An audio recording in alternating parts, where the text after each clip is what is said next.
Alex at Corumdale Farm. I am so excited to give you a June tour of the raised garden. Last time I did a tour was in May after we had just been inundated with days and days and days of rain. And so I came out here to show you the garden to see what had drowned and what was surviving all of that rain. And so it's been about a month since then, and it's like a different space. In that tour you could see pretty much all of the soil. It was just like tiny little baby plants that I had just planted, and now it is full and lush and really looking beautiful. So come look.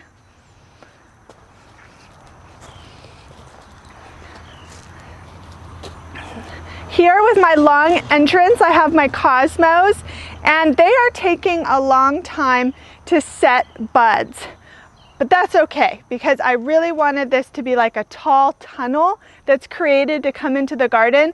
So if they're taking their time and setting a lot of branches and foliage, I think that's okay. I believe these are white cosmos, and they're probably going to end up getting to about here by the end of season. So those are looking really good. Let's go this way.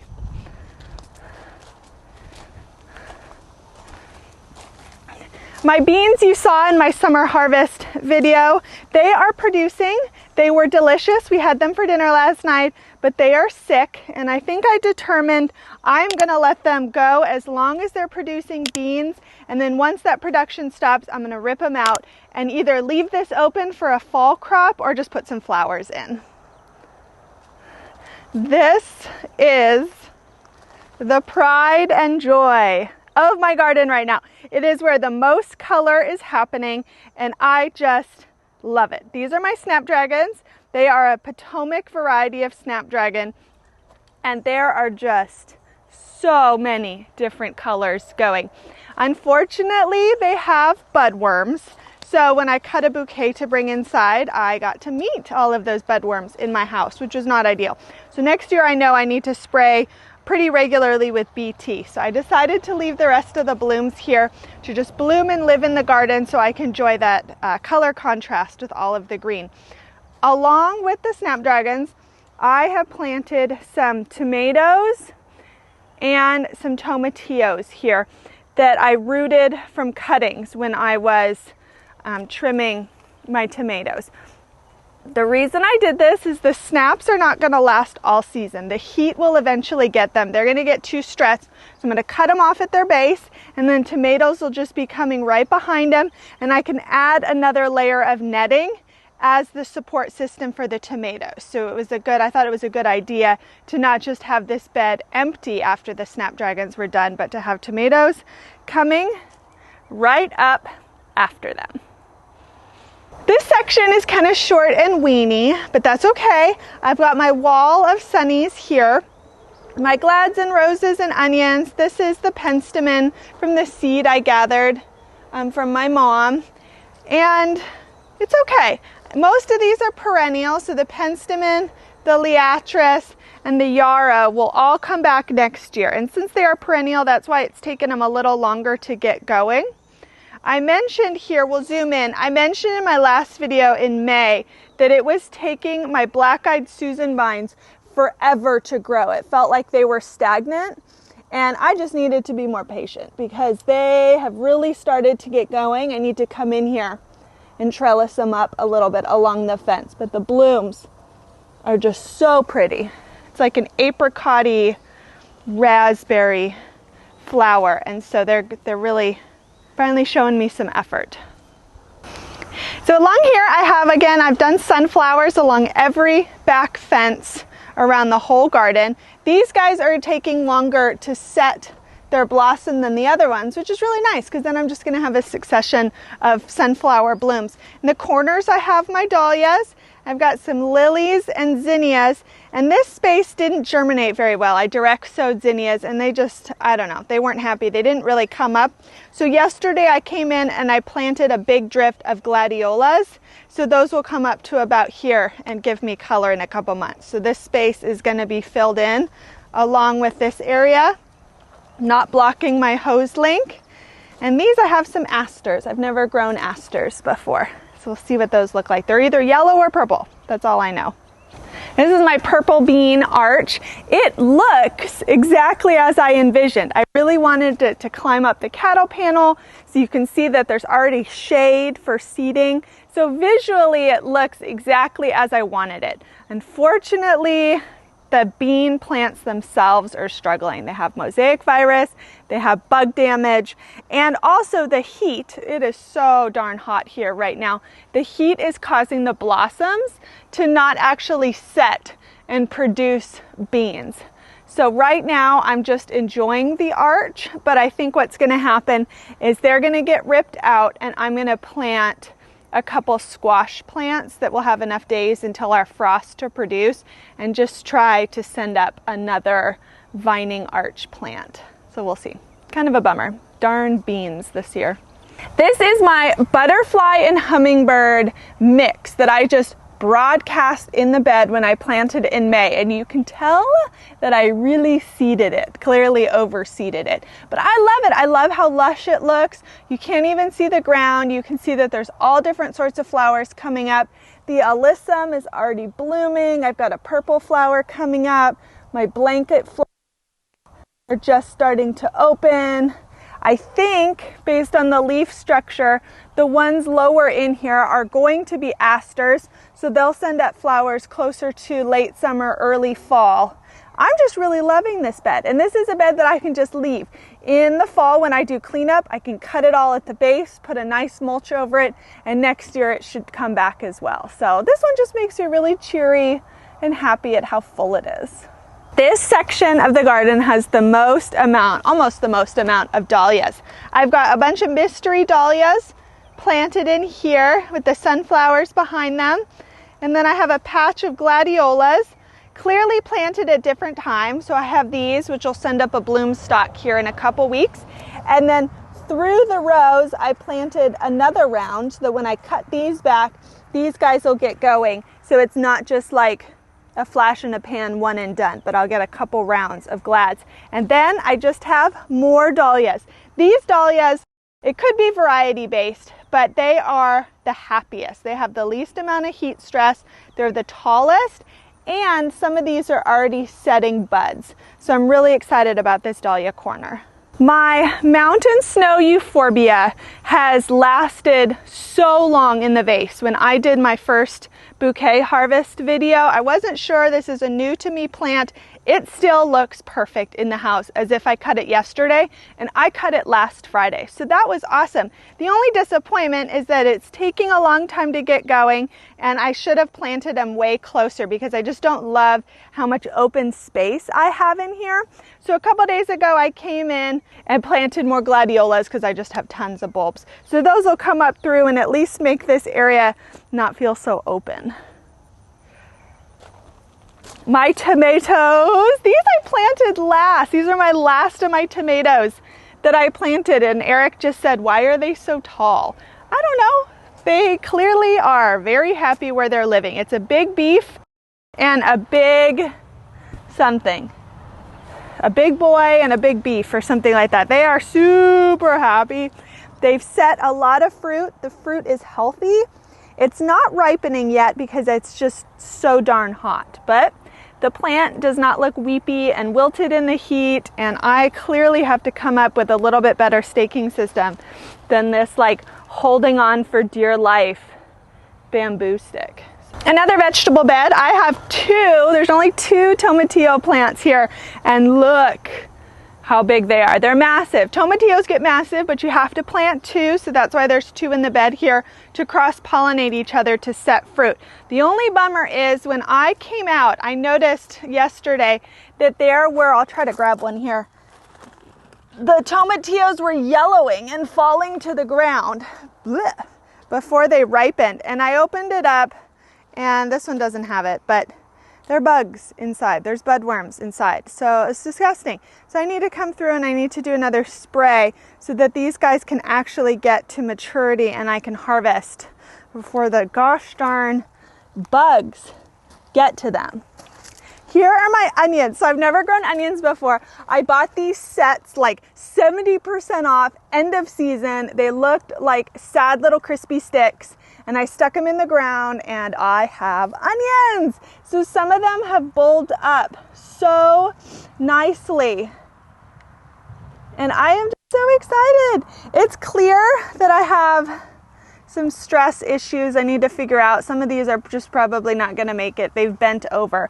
But for the first time with onions, I'm clearly gonna get at least 10 to harvest, which is really, really exciting to have done onions for the first time. And they're happy in full sun. So both sides of this trellis are mirrors of each other. I have hyacinth bean coming up the trellis, I have low cinnamon basil, and I have sunflowers behind them. And they're blooming at the same time, and they just look so wonderful. I need to go through and trim up the basil. It's kind of spent, so I need to give them a nice haircut so they can give me a second flush of leaves and blooms. But the sunflowers are making me so happy. My husband hates sunflowers. He thinks they look creepy. He's wrong. They look awesome.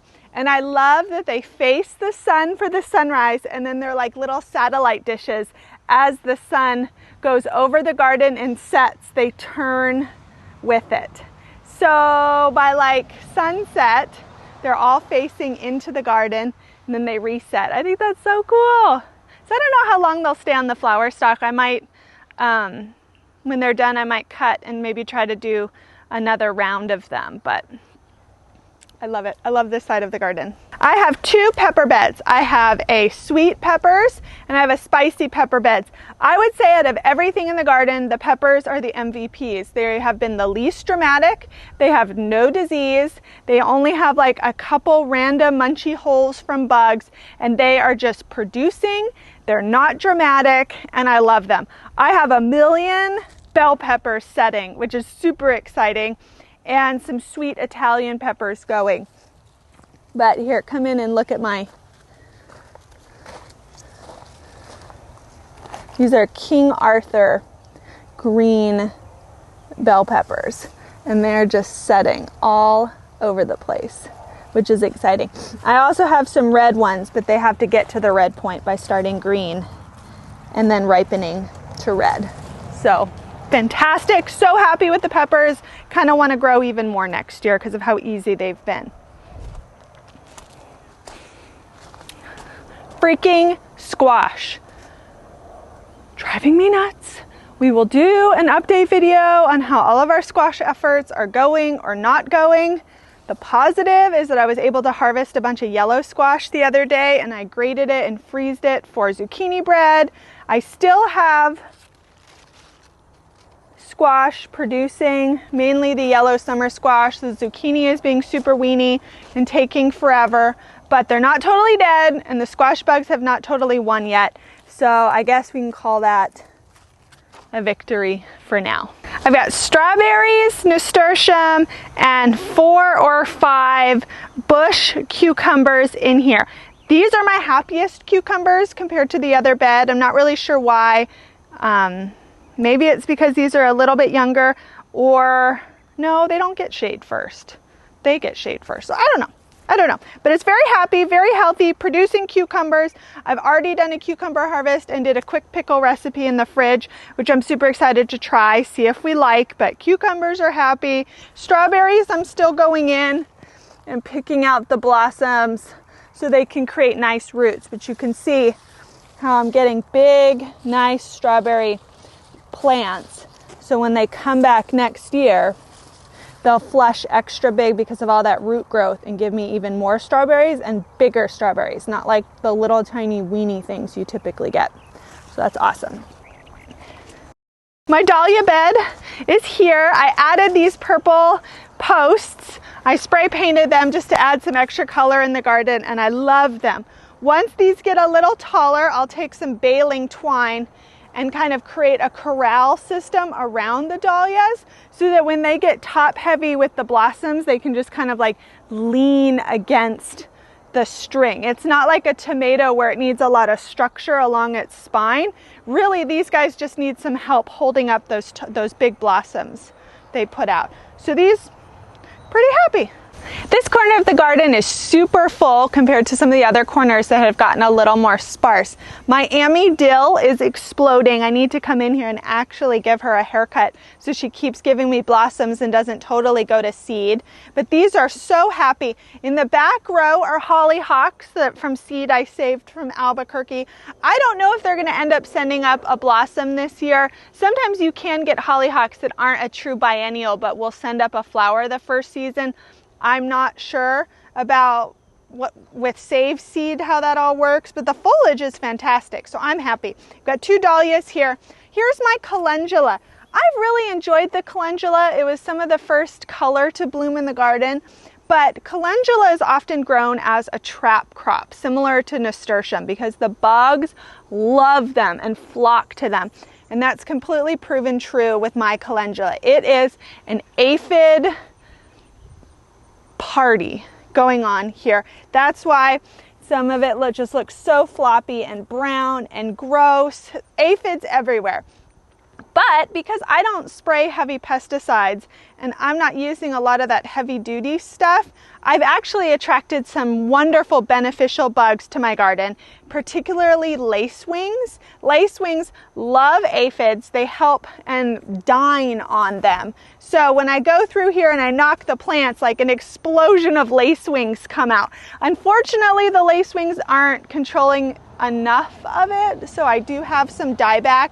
But if I went in and I sprayed to control the aphids, then I kill all the lacewings, and I just kind of feel like a murderer. So I'm just kind of letting it be. Look at this lily. I've got a beautiful lily here and an actual healthy calendula that the aphids haven't found. So maybe if I have some like sacrificial calendula, I can have a healthy calendula. And then behind are 5 dahlias that are pretty happy. Here is my entire Strawflower bed. A couple of them are blooming. A couple of them I pinched so they're still squat and sending out new branches. But this is going to be super fun when they've got like 5 blossoms per plant and it's just a bunch of later summer color.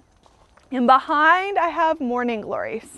This cattle panel had Kentucky beans. It was happy, it was wonderful, and then it was not. It got the worst amount of the Mosaic virus, and I was nervous that it was just going to start spreading to everything. Mosaic can go to dahlias, Mosaic can go to tomatoes because it's spread by bugs. So they had to go. I ripped them out. I got them on the far end of the property. Sad, but I planted on either side 2 different varieties of cherry tomatoes. Cherry tomatoes grow super tall. They're an indeterminate tomato, which means they just don't grow to a set height.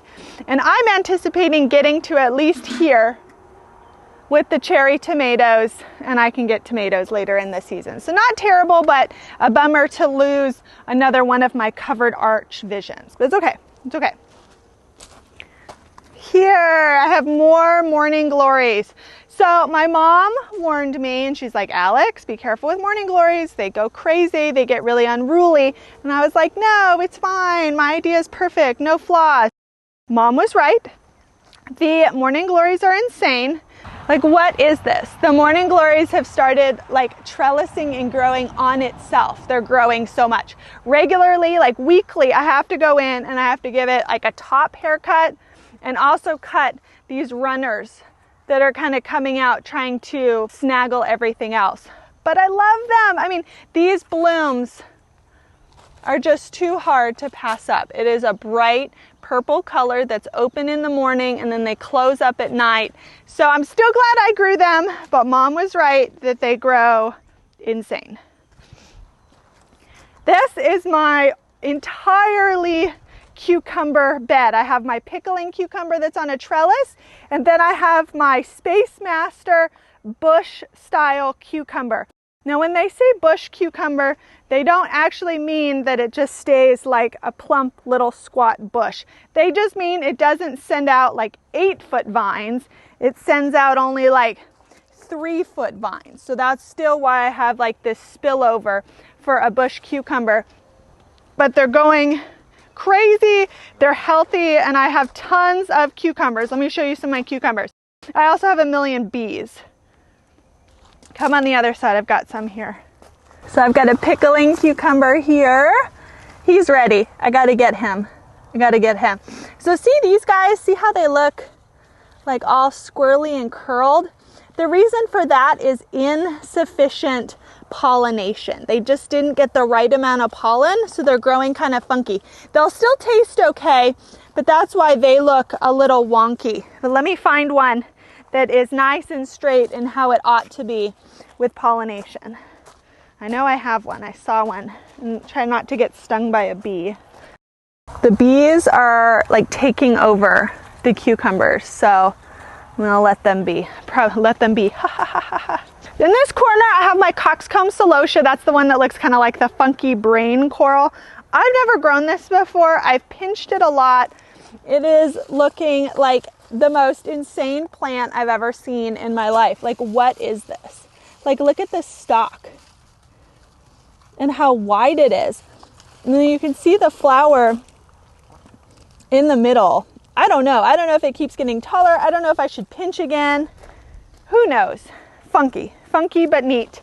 More black-eyed Susan vine that's really starting to take off, which is exciting. Typically for me, around this time when I start seeing gaps in the garden and I get impatient, I just start grabbing seed packets and like planting seeds in spaces and not doing any labeling, which my husband is shaking his head out in utter shame. I have a pumpkin plant here. I don't know what kind of pumpkin plant is. I literally just grabbed a packet and stuffed some pumpkin seeds in the ground. Don't know what this is, so surprise. Super healthy, super happy, loving this compost soil that it's in. He's like 16 times bigger than the field pumpkins, and he was planted later. So we will find out. My plan is, there's 2 pumpkins here. My plan is, as he spills over, I'm gonna try to just like lean him against the boards here and just have him vine out that way so that I actually have a walking path. I don't know if I totally thought through all of that, but fine. I love him. He's wonderful. Stop it. You love him. Stop shaking your head. He's wonderful. My phlox is here. I would say out of everything, the phlox has been the biggest disappointment. Probably my fault not reading the seed packet correctly. I anticipated that they were going to get at least like maybe 18 inches with their blossoms, but they're not. They're clearly like a bedding plant border size. And while they're beautiful and I really love the color, like I can't cut these for a bouquet. They're too short and they're just kind of taking up space here. So more than likely they're coming out. And I'm going to put in some peppers or another vegetable, put in maybe some fall carrots. I don't know, but these guys are just probably going to go. It seems like a wasted space to have such low, unusable flowers here when I could be growing a lot better stuff. So sorry, phlox. This is the spicy pepper side. So they're much taller than the sweet peppers. I got some Thai peppers, and these are 4 jalapenos, and they've definitely already setting their jalapenos. La Bomba variety of jalapeno. We'll see how spicy they are. There's definitely a degree of spice with them. I got some serranos, some habaneros, and this was supposed to be an Anaheim, but come in here. This is labeled as an Anaheim. That ain't an Anaheim. That's a bell pepper. So bell pepper, max bell peppers apparently this year. That's okay. Fajitas. Oh yeah, fajitas. That's fine. Here's another wonderfully healthy but unknown mystery pumpkin that I have growing here with some sunny, some glads, and my rose. Happy little corner I have here. And this side is a mirror of the other side, Cosmos. This is a nickel bean. They're also sick. They're also sad. Gonna give them a chance to produce, fizzle out, and rip out. Down the middle of the garden on either side is 2 10-foot beds full of tomatoes. It's a mix of slicing tomatoes, paste tomatoes, and cherry tomatoes using the Florida weave method to keep them up. They are very happy considering our heat. There's no real bugs. The hornworms have not found them yet. They're doing okay. The only problem is it's so hot right now that they're at the point where blossoms are not setting. They're just kind of like crisping up and not actually creating new tomatoes, and the tomatoes that are already on the vine are not really ripening, again because it's so hot. In the late spring they grow a ton, they set their fruit, it gets super crazy hot, they kind of go stagnant, and then they'll start up again when it starts to just cool off just a ton. So that's what, oh my gosh, how come your tractor's not that big?